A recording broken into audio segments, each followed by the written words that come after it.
Welcome back. Welcome back to the Detroit is Different podcast studios. And I am here with somebody that's definitely not just family of Detroit is Different, really extended family of friends and community and so many different things. So if it comes to authoring books, if it comes to just being in places and spaces, culturally bringing things together, but at the root of a lot of this is all the artistry. Stephanie, how are you today? What up, though? Hey, Kari. What up, what up, what up? So with that, also, like when you got some art by you and also some art added to the studio. Y'all see this? Y'all see this? This art is added to the studio. I think it's supposed to go like this, though, because I'm reading it right there. So it's way. It can go however you want it to go. I did meticulously sign it, but however you want it. So you see, I got a Stephanie Fazekas right here for the studio, but it's going in studio. So there we go. Art added. We love art. Always creativity, culture. Detroit is different way. Thank you so much. You're welcome. Thank you for having me. All right, so let's get a little bit into your Detroit story because that's how all of these Detroit is different start. So your story, your people, what brings y'all family way up to the D? Well, my maternal side came here from the South, Louisiana, Okay. and Mississippi, and during the time of the Great Migration. So my grandmother was the help, and she worked for some of the big families back in that time. And my grandfather worked on the railroad. They were one of the first families in Coney Gardens. Okay, all right. So y'all go back. Okay, wait. We gonna definitely talk a little bit about that. But you said Mississippi, Louisiana. Yes. So that's a little bit, as we know, a little further west. A lot of folks this way are like Alabama, Georgia, and everything like that. So why not Chicago or Milwaukee? You think? And I'm guessing y'all probably got people up that way. Some of their people went to Chicago, Indiana. I have a great aunt in Indiana. She lives behind the Jackson home. And my great uncle, late great uncle, he was in Champaign, Illinois. So they went different places. I'm not sure why my grandparents chose to come here. Maybe they felt like the opportunity was bigger here for them.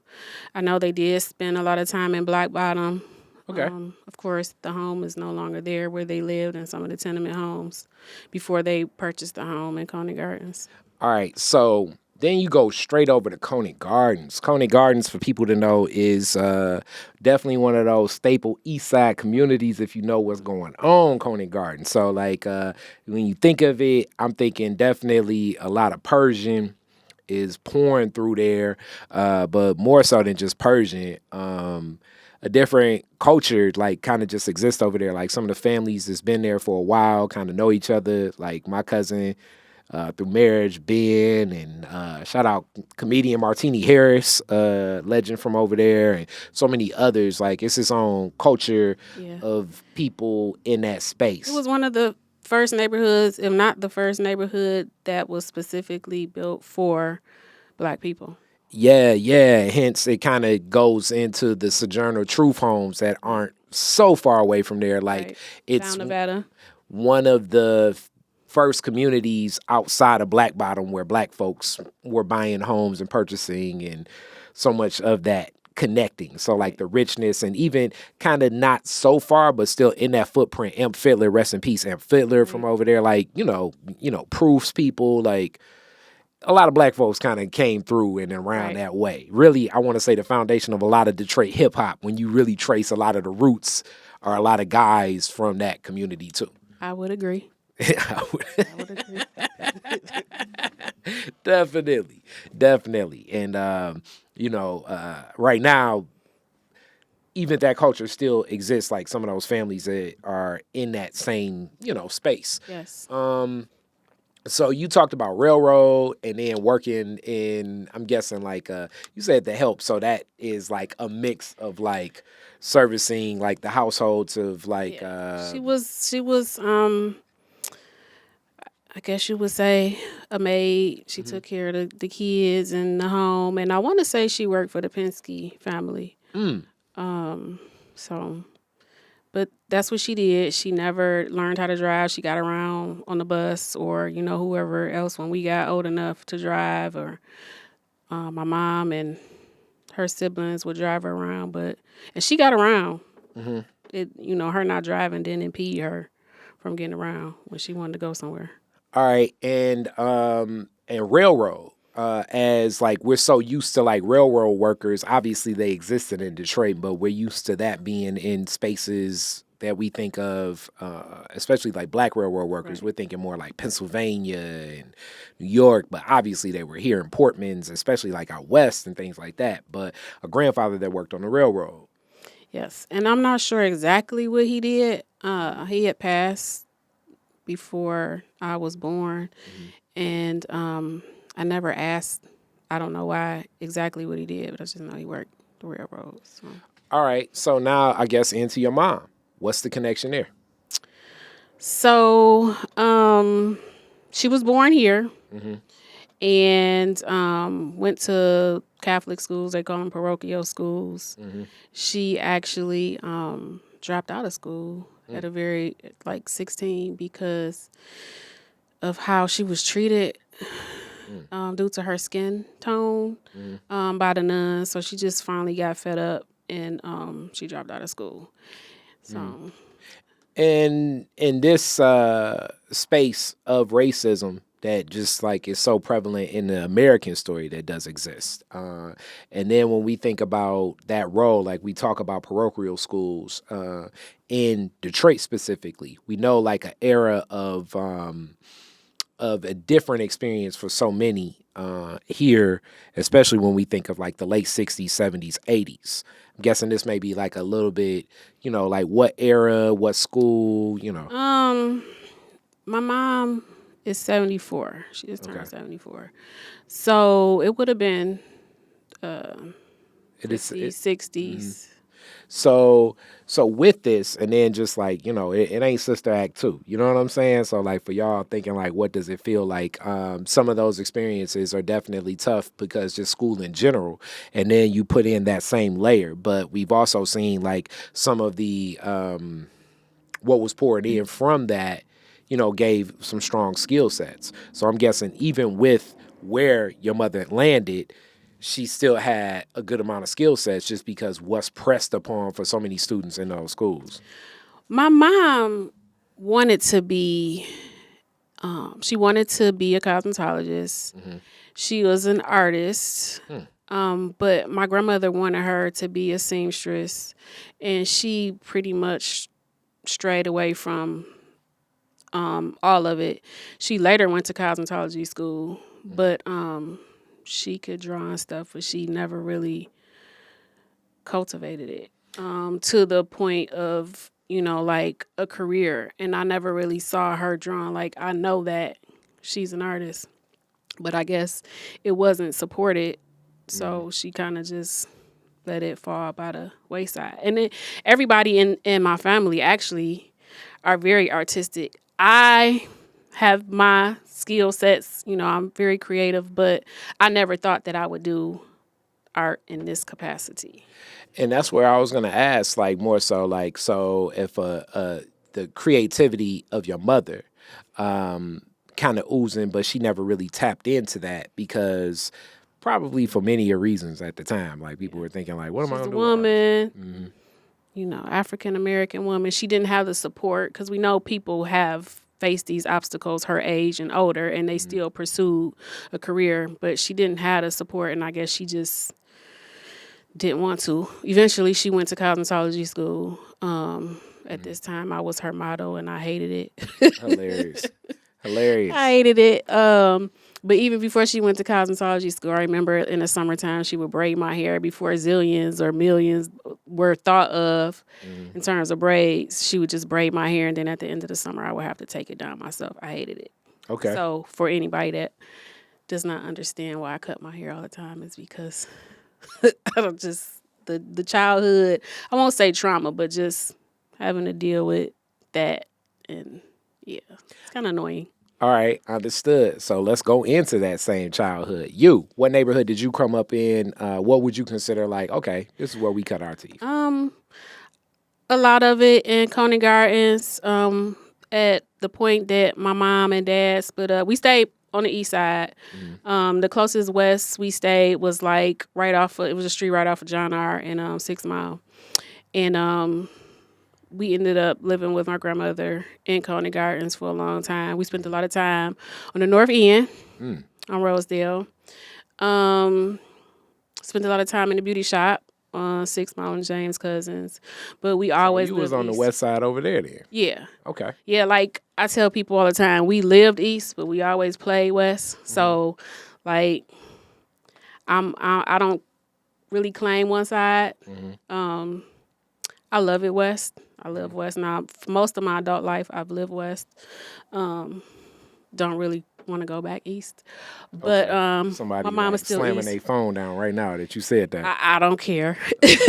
I don't care. I work east, but it's just different, and I'm comfortable in my community where I am. I feel like home, and it's not far from where I grew up in the beauty shop. So it is what it is. All right, so a beauty shop. What culture? What era are we talking? We talking 80s, 90s? What was the So I spent most of my life in a beauty shop. I did go to high school.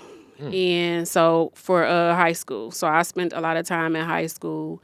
Even before high school, my mom would come and get me from school and bring me to the beauty shop. It's a family-owned salon. And so I was there, with the moms and the aunties in the beauty salon, Charm Center 1 and 2. What's like what era? 80s, 90s? What are we talking? 80s, 90s. Okay. Yeah. What was like the culture then that you remember, like, and then the styles? Bring to life a little bit of the culture. I had the opportunity to see like weave being put on the weft, toupees being made. Then weave was reserved mostly for women of a certain status. It wasn't like everybody was not wearing it then. When I was in school and my specialty was like sculpture, ponytails, French rolls, that type of thing. And there were a lot of celebrities sometimes in the salons. It was bustling. It was always busy. You had to have a license. The state of Michigan was in your business for real. They would come out and do inspections. I don't think they do it as much anymore for whatever reason. But what was the and I guess when we think of like the styles and the culture, also when I think of salons, and barbershops, but it's transactional, it's cash based, it's it wasn't credit card, might have been checks. You might have accepted checks, but it's person to person, right? How it works in the flow of it to keep going, which is, I always say to anybody, like, this is some of the toughest business because you're relying on almost like kind of the open seat. I mean, people may book and everything, but you're relying on this relationship that you're building with whoever that customer base is. And I think that men and barbers are a little bit different in the sense of, a man finds a barber and they'll usually stay with a barber all the time. Whereas women, on the other hand, they'll stay with a stylist, but the expectations versus the possibilities and matching it, it's always a dance. So I tip my hat to all of the stylists out here that make that whole thing work because it's a dance. It is a dance, and it's one that I really was not interested in dancing, which is why when I got my license, I really I had to have something that was a little more secure for me. I didn't have the patience to sit and build that customer base, and also working in the salon is different. I've worked in other salons and I didn't feel at home. I was at home there. I didn't experience or have to deal with the cattiness. Yeah, there were things that you dealt with, but we were family. So we just dealt with it. But just being in that environment, you have to want to do it. And it is, I was telling someone today, As a matter of fact, Onita Jackson, like dealing with the personalities, like you have to want to do that. And that's not something that I wanted to do. Not in doing hair. Like I enjoy doing pedicures and maybe, lashes and eyebrows and stuff like that. But the hair thing, I couldn't do it. Yeah. I didn't want to do it. And also, I mean, in reality, people talk about how much you on your feet when you work in the plant. You on your feet. You are on your feet. Now, I will say when I did it, for the most part, I enjoyed it.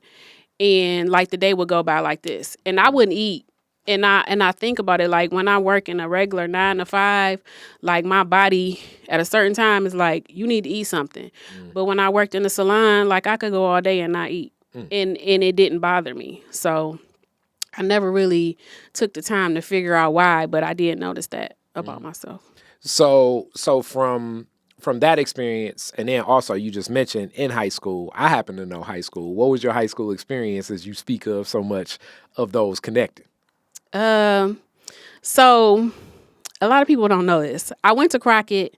I went there because great aunt Mary V. Moore, who had the salons, she taught at Crockett. I went because she played a role in me getting in because I was supposed to go to King. I failed the test on purpose because I was very afraid to go to a big high school. I didn't verbalize this to anybody, so nobody knew until after the results came back and I told my mom that I failed on purpose. And she was like, well, you going to Finney? And I'm like, I'm not going to school. I won't go to school. I'll skip every day. So, yeah, I was a problem child. And so that's how I ended up at Crockett, and I ended up going for cosmetology. And you were a part of like some of that. Definitely, when you talk about like a smaller class and smaller school, Crockett, for people to know, George Crockett Vocational School was unlike a lot of the other vocational schools where it was a school, but also the vocational school inside. So some of the day would be spent with the students inside of Crockett, and then someday you would have other students from other schools come. The vocational school, I guess, the vocational school was institutions all schools. were very very prevalent when we think of like the mid 80s through the 90s through like maybe the mid 2000s throughout Detroit. So we think about like Bright Hop, we think of Go Lightly, we think of Randolph, and obviously Crockett is another one of them. Right now you have the Davis Aerospace program, which isn't vocation. It's not a vocational school like where people are bussed in, but it's one of those schools where people can learn to fly and things like this. But Crockett was an institution that switched from being like, okay, they can get this all day, every day. You were part of some of those early classes in it. Right. I was the third graduating class, academic class to graduate, 98. What was that experience like? Because also running concurrent, I don't know if people know this, is just Detroit history. So like DSA, the School for Performing Arts, and Crockett, I think are like green lit, almost like in the same, like similar to the same time. So you have the School of Arts, kind of like Fame, and then you had this vocational school just focusing exclusively on that. What was that like seeing a school kind of develop? It was pretty grassroots because the academic part, we started taking classes, the academic portion, in Cobo Hall. So my first year was in Cobo Hall. And then like Fridays, we actually had Votech. So I went to the salon down the street, which was owned by Mauricio's, the school, cosmetology school that my mom went to, which was right down the street from my house. Okay. So it was kind of like a full circle kind of thing. Not having class on Fridays and going and getting the vocational experience, which I didn't need, but it was a requirement. Well, you didn't need it per se, but technically for finishing off everything, you were getting that. So basically, on Fridays, were you like going to work, kind of basically? Yes, we didn't go to school. We didn't go to class. So I went down the street on Warren in Grayton to the salon there, whole 9th grade year. That's That's interesting. What do you think that, like, when you look at that, like, early class of, like, a school starting, as I've interviewed some of those people from, like, the originating class of Renaissance. I've interviewed some of the DSA. You're actually one of the first Crockett people that I have in here. And the relationships that are still held, it's interesting to just witness it from the outside in, especially graduating from school like Northwestern that's been around for God knows how long. You know what I'm saying? Right. What is it like? Like a lot of things now, building a plane while flying it. It was pretty organized though. It was organized, and there were, that I remember, very little hiccups because the VOTEC was already established. So the newest thing was, having us, the academic students or portion of the high school, and us going to a VOTEC on Fridays. But it was pretty organized. I will say that. And, it was cool. I don't have anything else to compare it to. Like you said, going to work on Friday, which for me was not a big thing because I was in a salon all the time anyways, or somewhere trying to work a job. So it was a good thing. Okay. It was a good thing. All right. So running concurrent afterwards, what's happening after you graduate Crockett? Where you at? So I was doing hair, and I was going to school to be a dental assistant because, again, I wasn't really quite ready for college. At least I didn't think. And so I watched my god sister, who her mom was also a cosmetologist, and I worked with her at the salon during my VOTEC. So I watched her take care of her family doing that. So I was at WC3, and then I got pregnant with this one. And I went to Wayne State one day with his dad for something. I can't remember what it was. And I realized that not all the classes were like these big study halls. And so I was like, I can do this. So I enrolled once I got done with dental assistant school. Okay. Now I have this question, because even like with the high school, and it's other students like this. What do you think was it about like the big spaces or the big classrooms or the big school that made you say, this ain't really for me? Probably just social anxiety, being socially awkward, and not knowing what any of this is. And just, it was just like a fear. And I felt more comfortable in a smaller space. At the time, I had no desire to go away to school because I'm real funny about like living with people. I'm not easy to live with because things have to be a certain way, and we all have to be like on the same page. I'm very considerate of others, and most of the time I don't find that to be reciprocated. So I didn't want to live in a dorm with anyone, and so that's part of one of the reasons why I didn't go away. And college wasn't really pushed. It wasn't something that my family pushed. And it's like I had cousins that went to school, went to college, went to universities and stuff. And but it just wasn't something that I ever saw myself doing until I got pregnant, and I was like, I have to. Let's do it. So, yeah. All right. So from there, college and pregnant in college. Yeah. Wayne State. What's that experience like? And being on campus and getting into this whole world that you were thinking that you weren't necessarily ready for. How ready were you for it? And what did you appreciate about it? Going, I was motivated to go because I was pregnant, and I would say that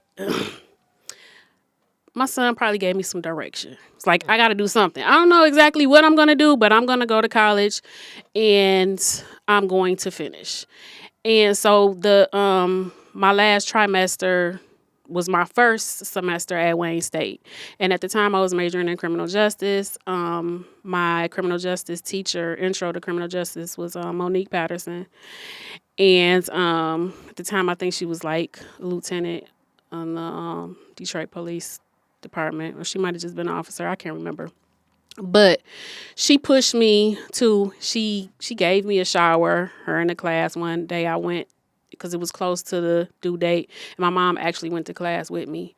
And so I thought that was pretty dope. I had him like during finals, so I had to go and take my finals after everybody else did. And I went actually down to one of the police stations. It was off Park, and around the corner from the Fox.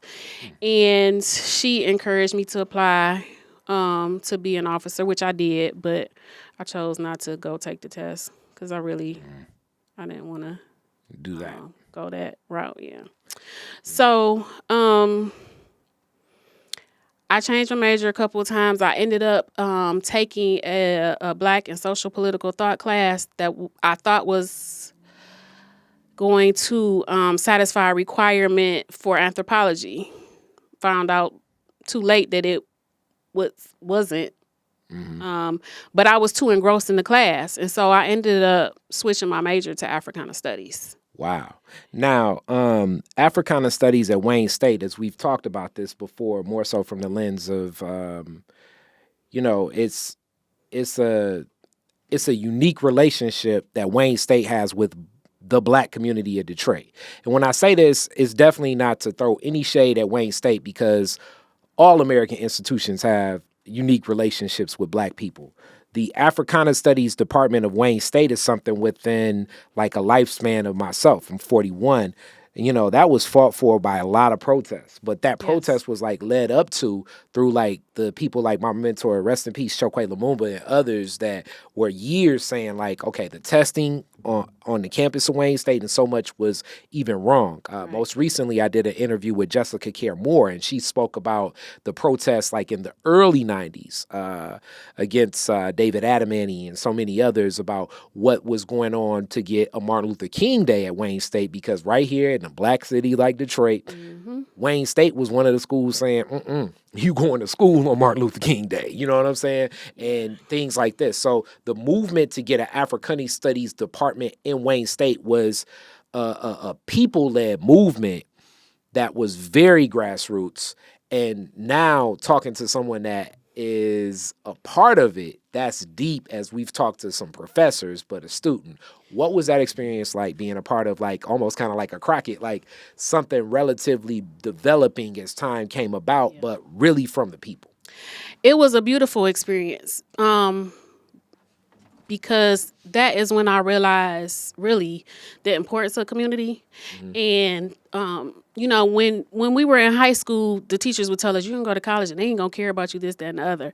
But that was not true for the Black Studies Department because of the fight. They had a vested interest in you succeeding. And so I felt at home. I felt like if I needed to take him to class with me, I could, and it would be accepted. It wouldn't be frowned upon. I didn't have to take him with me. Fortunately, the time that I did take him, it was because I wanted to take him. But it was a very, very dope experience, and I wouldn't change it for the world. It wasn't easy, but for me, it was challenging. A lot of work. People think Black studies and they think it's easy. No, it's not. But I loved it. And that's the other layer that now you can provide, because I've heard it from the professor's angle, and a lot of the people that were protesting that were students, to see a student like you walk that path. So you felt as though it was like a rallying around the people in it. How many other students were in that department do you remember? And what was the pulse? And I know some of the professors, so like shout out Mama Neb and so many of those people. Like I can only imagine the reading was probably thick, and it's not like you sitting around watching Good Times episodes. Definitely, you know what I'm saying? Ollie Johnson, Baba Chike Convence, Melba Boy was the cheer at the time that I was there. Ray Wayford, I think was his last name. I can't remember his last name, but I remember him. Oddly enough, there are two tracks. It's like the artsy track and then the political track. I was in the political track. Even had Marion Jones, I want to say. She was a urban studies course, and we studied other urban areas as well as Detroit here. So I had the opportunity to meet General Baker, and the opportunity to meet Grace Bogg Jones. My teacher took me out the classroom and personally introduced me to her. Okay, so a couple of different people that you just uplift. So General Baker, one of the founders, first off, shout out to Carolyn and all the work they're doing with the General Baker Institute. It's on Livernois. It's the former site of where May's printing was for years. So for people like in the neighborhood, down the street from Uptown Barbecue. Right. You know what I'm saying? Right off the lodge. Just north of the right lodge. off the lodge with it, basically. And like General Baker, along with others, so much organizing, but the League of Revolutionary Workers. And if people don't understand that the labor movement and blackness inside that labor movement, General Baker was a key figure in that. Along with General Baker is another one, James Boggs, who was married to Grace Lee Boggs that you spoke to, and the Boggs Center and a lot of the organizing they're doing on the Eastside even to this day. But a lot of community work around the way that what people would call socialist-like movements, but really people-led movements inside struggles that are built inside of corporations, hence the labor movement and what labor means and how things work, and even organizing other protests and things like that. So General Baker, a hell of a figure internationally, and Grace Lee Boggs and just the Boggs Center and all of this work. But that connecting as a student, that speaks volumes. And especially reading the book, and then my last semester at Wayne for Africana Studies, my undergrad, was the time that Eben Pitts was pulled out of the store and beaten in front of what was that? Epicurus or something like that. Yeah. Yes. They're not there anymore, but not at all. So I want to say it was Baba Confense's class. We had to, it was either his class or Wayford's, I can't remember. We had to interview, it might have been Rayford's, it was Rayford's.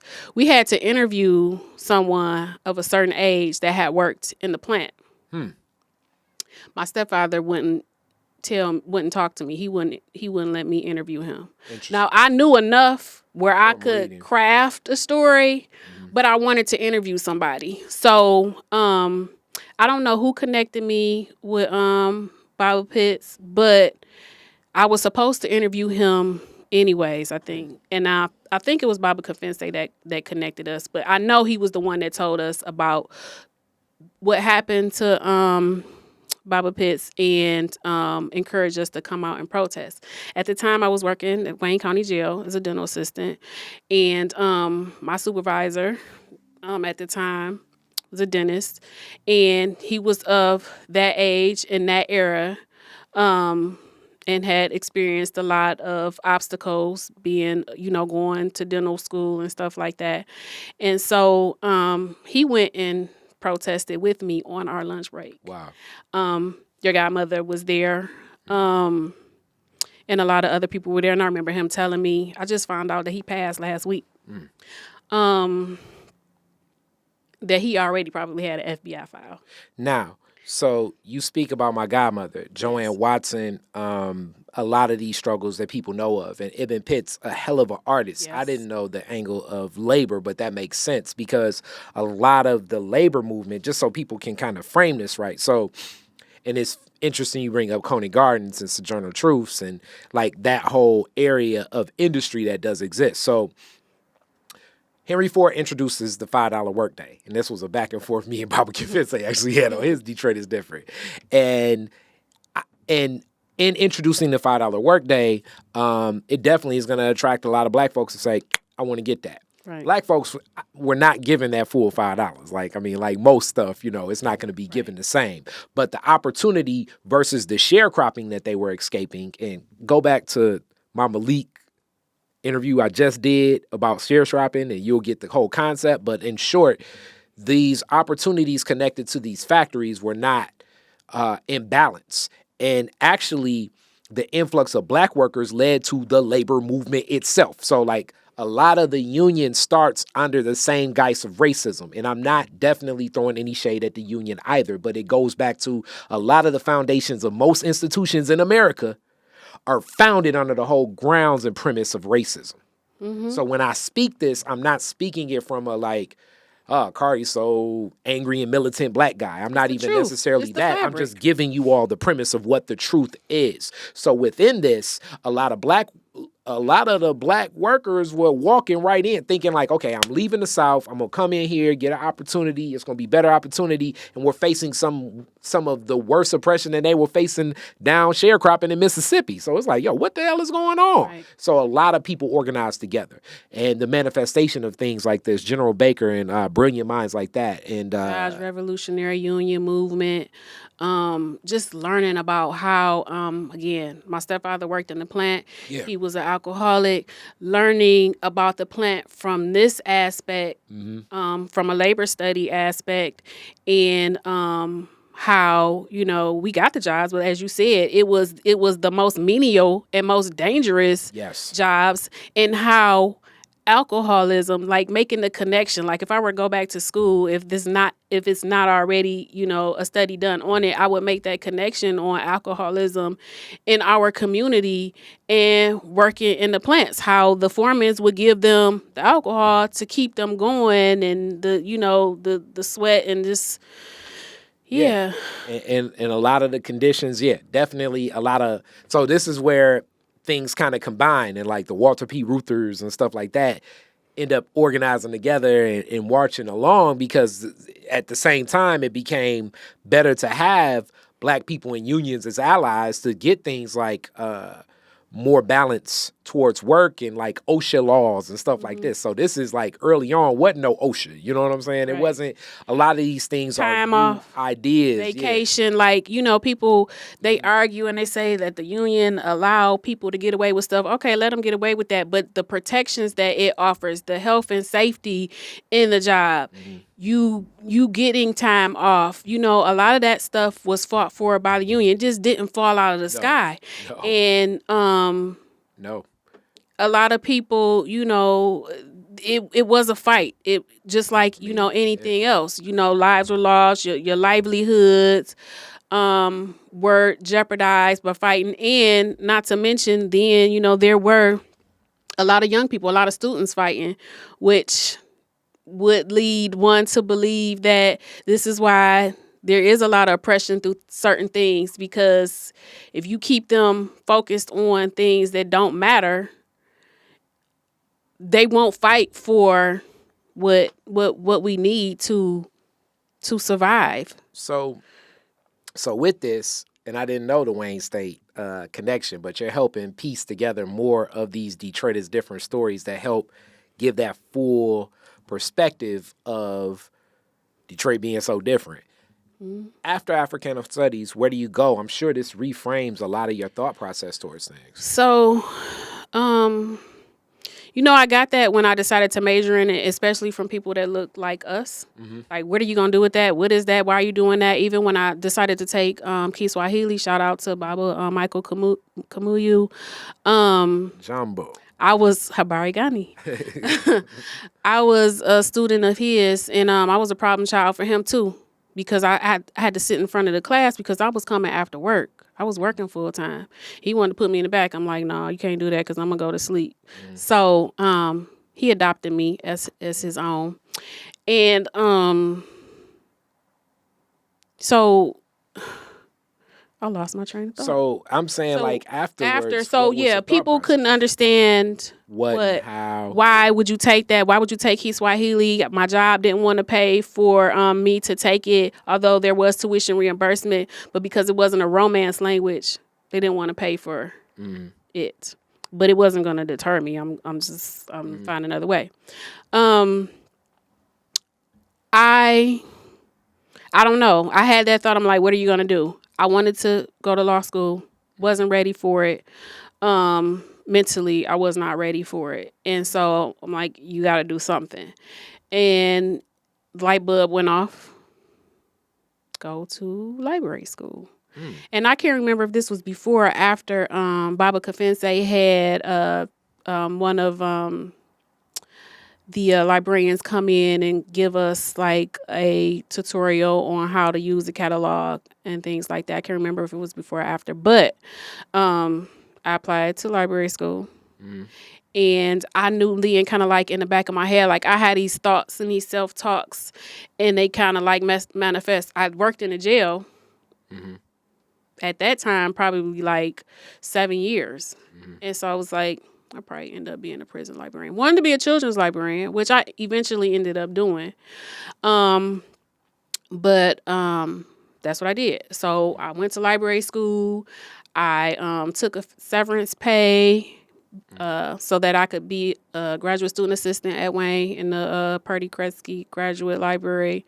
And so I did that so I could get some experience. For me, library school was set up for people who worked in a library. I had not worked in a library. Oddly enough, the first job that I applied for as a teenager was in a library. Interesting. I failed the test miserably. I didn't know anything about test anxiety, but, you know, looking back, that's definitely what it was because I definitely can alphabetize, but I couldn't that test.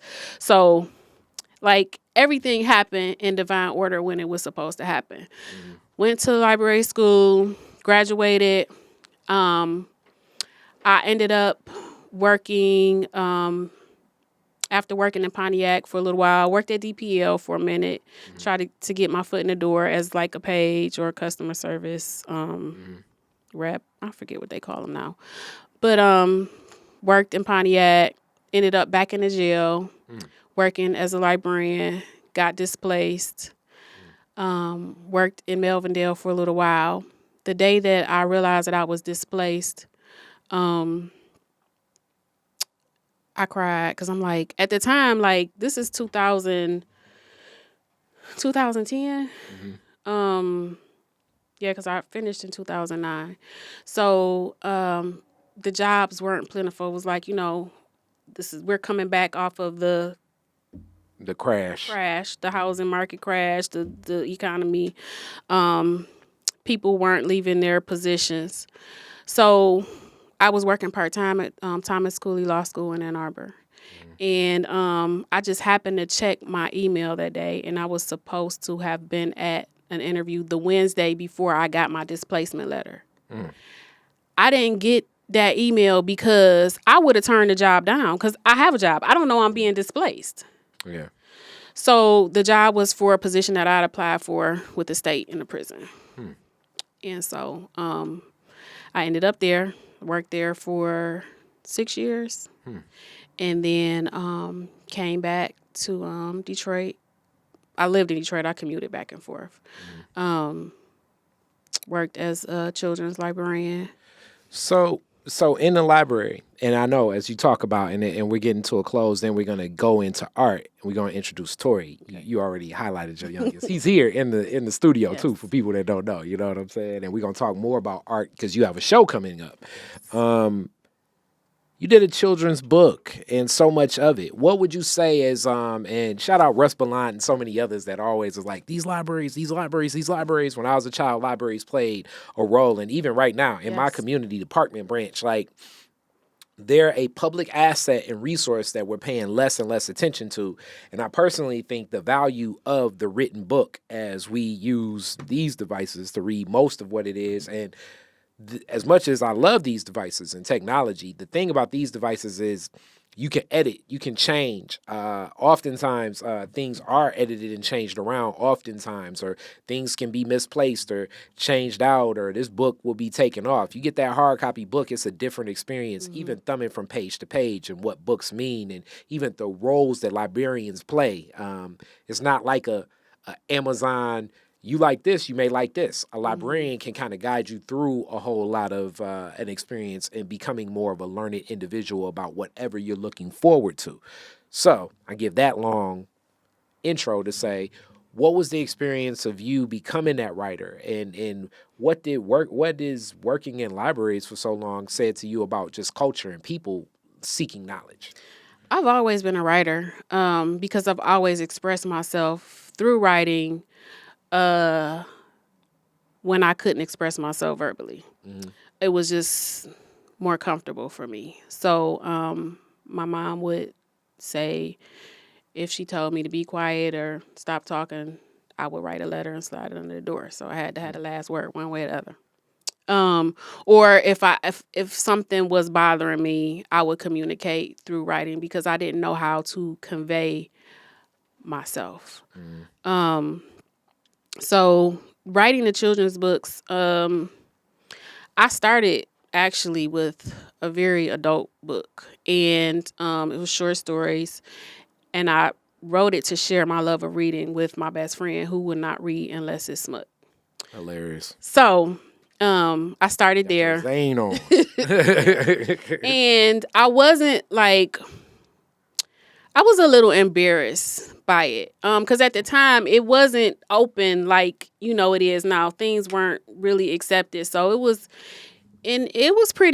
explicit. So did that, got it out the way. And I don't know, one day I was driving, my thoughts come to me. I don't conjure my ideas up. They come to me. And my first book, The Empress's New Hair, came to me, and I started writing that, did that. And then the skin tone thing has been a prevalent theme throughout my life for various reasons. And so I wrote Like a Salad. And I started writing it, and one of my colleagues, Tanika, at a DPO called and asked if I knew of a book that talked about skin tones because one of the patrons had a little one who wanted to know why people's skin tones were different in their families. And I kind of started writing because my son was the same way. Like, he had his chocolate grandpa and he had his, lighter grandpa. And so kids make this, they see it and they speak it. And so I finished writing Like a Salad. And they were both very different from my latest two books, which is Dancing Monkeys in My Soup and Bush Baby, Go to Sleep, which are very fun books, but also educational. And, it's not like there's no social mores or social things that I'm trying to impart in those stories. And it's unique too. The art comes to life too. Yeah. Because when you're writing a children's book, as you know, visually I have to see it and feel it, and now you're bringing to life things. So now you're sparking your art interest as well in the visual arts. Right. So I at the time, this is when I was like, yeah, I could never illustrate. I've always been a part of the illustration in terms of and the illustrators probably hate it, but I give them creative freedom, but I'm like, I must have this. Like, I need for my characters to have certain skin tones. I need for them to maybe, show them doing certain things because I'm trying to be representative. And I have champagne taste and beer money. So I have a very rich eye, and being a librarian, and even before that, being an avid reader, there's certain things that I have to have. I'm kind of snobby when it comes to the illustrations are just like the cover of your book. Yeah. This is the cover times 24 or 32 or however many pages your children's book is. It's important because, again, the pictures do tell a story themselves. And so they have to look a certain way.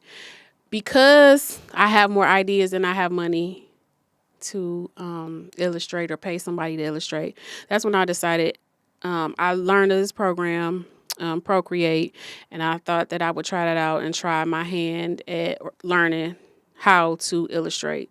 And so while I've always like doodled and played around and did abstract art stuff for myself, maybe to create a canvas to cover a hole up at home, I've always been an art enthusiast. Love going to museums and galleries and stuff like that. Always have.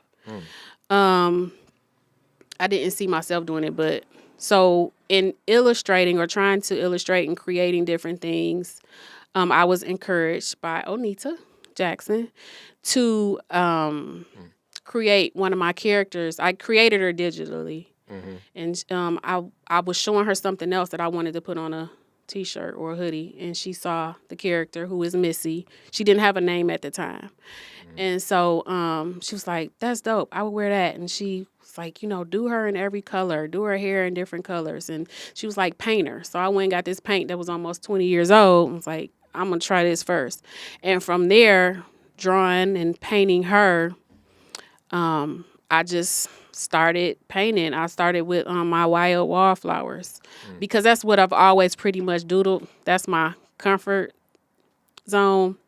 So here I am. I love it. And with that, now we about to talk this art show. All right, so now we talking all the way art. We talking art in the family. Mom, son, definitely the creativity is flowing. Tory, how you doing, my brother? I'm good, and you? All is well, all is well. So Stephanie already going into her art journey. I know your art journey kind of starts off with kicks and feet and more so like getting into that as I know it. What was your connection, and did you ever like get some creative inspiration from your mom's creativity when it came to art? No, I just been doing art like, since I was younger. When I was in like, like school, like middle school, preschool, stuff like that. So just here and there, different different schools how you do different art pieces and just, like it's like clay doing just making stuff. So it never was a connection. When did you know? So like, did you know your mom was doing anything in artistry before you started like kind of being in this world, or was it one of those things where she just championed your work? No, I never really paid attention to my mom's artwork or, her stuff. I just, just went to schools that, had me doing art. So that's how I did art. Okay. All right. So you guys are coming together and doing the show. So what's happening with this? What's the vision? What's the idea? Well, we working on a thing for Mother's Day, the day before Mother's Day. The theme is it's a plant. Well, it's the seed in a plant. The flower and the flower and the seed. The flower and the seed. So, I we've been making artwork around that, and yeah, it's gonna be a good show. All right, and work. What do you think of your mom's work and collaborating, and more so, I guess, even before even your mom, what's it like to collaborate with other artists to present together? Well, you asked two different questions. Which I know, so we're gonna start there. So let's start with collaborating with other artists. What's the perspective? What's your approach, and how do you look to kind of have your art work with, complement, accent, or be something different? What's your approach when you collaborate with other artists for something like this? Well, this is my first time actually doing like a show and collaborating with my mom as the first artist that I actually like as a show wise. And as far as like collaborating with other artists, I really only collaborated with like one person on the art tip, like as far as like just painting and stuff like that. And it wasn't like a show though. We just freestyle some pieces and it was that. So yeah, but as far as going forward, looking forward to collaborating with artists, I'm really just I more so transitioned to my clothes and like putting art on clothes. So it's just been like clothes for me lately, and apparel, and putting like mixing fashion and art together, which I guess is not as common as you would think. So my goal is to just combine the two, and yeah, like I don't want to consider myself a traditional type of artist. I do everything. I like music, I like painting, I like drawing. Um, the art that I was most known for was doing like art on shoes, like custom shoes and stuff like that. Mm-hmm. So yeah. How did you start there? Well, I started in about 2017. I had some Timberlands that I just would cut grass in, and basically my birthday was coming up in November, and it was around like a couple months before my birthday. And so with my birthday, I like to have a nice outfit. I like to have like I like to get fly for my birthday. So basically what I did was I got inspired by Mason Margiela, which is a brand, a clothing brand, designer brand. Chief Keef and Kanye West, because at the time he had just dropped the album. It was called Yeezus. And so he had just made some shoes with Nike. They was the red Octobers. They was all red. And so Chief Keef came into play because at the time, Chief Keef was one of my favorite artists to listen to. And he had some shoes that he called like, they was some Mason Margiela shoes.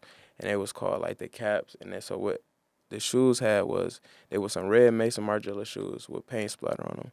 And I wanted to replicate that in the sense of the Timberland boots, because I was thinking like, how can I create something? Or I wasn't thinking like, how can I create something, but I was thinking like, I just want to do something different that everybody don't have. So I already had like a lot of different gym shoes and nice shoes that I could have wore, but me being an artist and me being creative, I just wanted to stand out for my birthday. And so that's in a brief synopsis of how I started doing like the shoe artwork. Okay. All right. This show, Stephanie, what's the vision of it, and what are you looking forward to in this collaboration? The show is a celebration of life and transitions, overcoming and still pressing forward and being the flower and the seed. So mom and son, just for people to come and have a nice experience seeing the art. We've collaborated on a couple of pieces, and then we have our separate pieces. So it's just, something to do for Mother's Day, celebrating the women in our lives and how they have sacrificed and, fought and helped to cultivate us and still continue, mentors and our aunties and just, women who are in the public eye and out of the public eye, but they make a difference every day just being who they are. They inspire just by, getting up and moving and doing their part in the world. So we think about these matriarchs, and definitely in our society and community, matriarchs play a hell of a role. So Mother's Day is always uplifted. And I remember I got the text message. I'm like, yeah, let's just get you through. Detroit is different, because you said share it. I'm like, best way for me to share it is through the platform itself. So Thank you. I'm glad I can. And where will the show be? And what time, and how do people connect with it?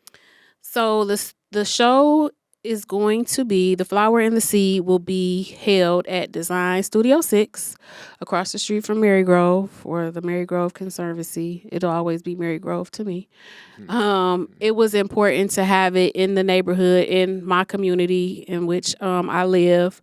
But April McGee, the owner of the space, is the daughter of an artist, Charles McGee, whose work we all see. I don't know, not all of us may recognize it, but it's on Wyoming and 6 Mile. It's at the Charles Wright or the Wright now, and other spaces throughout the city. So it was important for me to have it there. And it will be 5 to 8. Okay. It is free. There will be art available for purchase. But and colors and things like that. Like, when you all collaborate on a piece, are you all like, how do you all approach that? Is it like, okay, I'm gonna start with the sketch and then you gonna come in with colors? Like, how do you collaborate artistically? I wonder. So we both kind of have like our things that we like to create. For me, it's the flowers. Like most pieces that I have, even though something else may be the center focus, you're going to see like flowers in it. I'm very abstract. I start with my backgrounds for the most part with a lot of color, texture. And so I try to figure out like what it is he wanted to do and then just like incorporate my style into the piece. All right. So with it also, what is it like collaborating with your son? Like, what's that like in a creative space? What's that? It's interesting. Mm-hmm. We both been kind of busy, so our schedules have kind of like impeded on us actually being able to be there at the same time. Yeah. So like I'll have to go and do my part. We have to let it dry. Him come and do his part and it has to dry. And then once he does his, then I have to sit and kind of like wait for the idea to hit me how to incorporate, go back and layer. So it's layers. And that's how I work. Pretty much in layers. Sometimes I might start a piece and I might not finish it for a while because the rest of it has not come to me yet. And so it's been a dance, but it's been interesting to see it come to fruition. I would say the same question for you, Tory. What's it like collaborating and building something like this with your mom, like a piece when you all are working on those pieces? To be honest, it's just. Well, can you like more so ask like a deeper question about it? Cause elaborate. What is it like? How you feel? What's the process? How do you feel? I mean, it just seemed like you just creating something. To me, it's no different than creating art by myself. It's just like because when I'm creating art, like I like to be in my zone, and. More so, my art is different from her art because her art is more so different. Like, it's not a set. Like, it's different. So we got different type of taste when it comes to art. Like I said, I'm not a traditional artist, but I do like more so like graphics, more so like skulls and flames and lightning and stuff like that. So it's a different process when I create art and when she create art, I feel like. And more so with me, kind of, I could be judged like I like other artists' work more than my own sometimes. Not saying that I don't like my work, but I just appreciate the different, artworks. And I wouldn't never say like, oh, look at my art. Like I look at my art as high standard, but I feel like at the end of the day, everything is subjective and everybody had their own different taste. And with art, you can't put a price on it. You can't just something that you might like, I might not like, and something, and vice versa. Turn this on. Understood. So with that being said, I love that we got that flavor in there, and you all are gonna see, as you all saw through this, like a taste of some of the pieces. I strongly urge you all to get out to this event. That will be the Saturday before Mother's Day. I believe that's May 11th. Yes, May 11th. So Saturday, May 11th. Design Studio 6. It's right in the neighborhood on McNichols, across the street from Mary Grove Conservancy. I'm definitely going to be making an appearance in effect to see what's going on Artistry, because Artistry is definitely part of the lifeblood that adds to the culture. That culture adds to the mix. The mix adds to what we add to the flavor. Thank you all both for being on Detroit is Different. Thank you for having us. Right. It's always a pleasure. All right. Peace. Peace. Detroit is Different is where you get information, artistry, history, music, and even comedy. Detroit is Different, a home for the culture of Detroit. Visit online at DetroitisDifferent.com today